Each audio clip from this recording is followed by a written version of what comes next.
ইবাদত, এই রমজান মাসের রোজার বিনিময় পুরস্কার দিবেন আল্লাহ রাব্বুল আলামিন নিজের হাতে। সুবহানাল্লাহ, নিজের হাতে পুরস্কার দিবেন।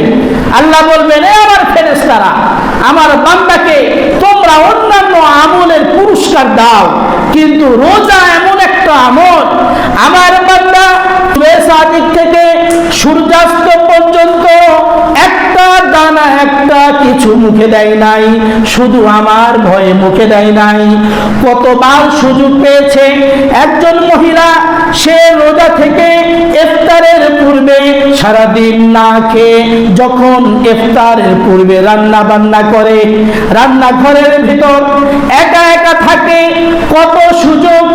একবার যদি খাবার খেয়ে নেয়, দুনিয়ার কোনো মানুষ তাকে দেখবে না, কিন্তু আমার বান্দা বান্দি লুকিয়ে লুকিয়ে ঘরের ভেতরে নির্জন এলাকায় কোনো কিছু মুখে দেয় না, শুধু আমার ভয়ে মুখে দেয় না, কেননা আমি আল্লাহ তাকে দেখতেছি, এটা অবশ্যই বিশ্বাস করে।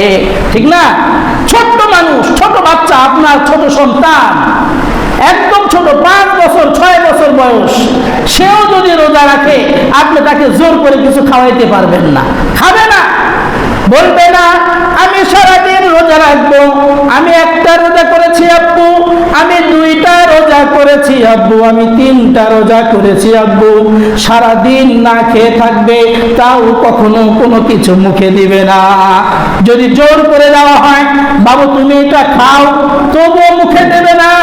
এই জন্য আল্লাহ রাব্বুল আলামিন বলেন, আমার বান্দা আমাকে দেখে নাই, আমার নবীকে দেখে নাই, কবরের আযাব দেখে নাই, আমার বান্দা জান্নাত দেখে নাই, জাহান্নাম দেখে নাই, কিছুই দেখে নাই, তবুও আমার বান্দা আমার ভয়ে রোজা রাখে।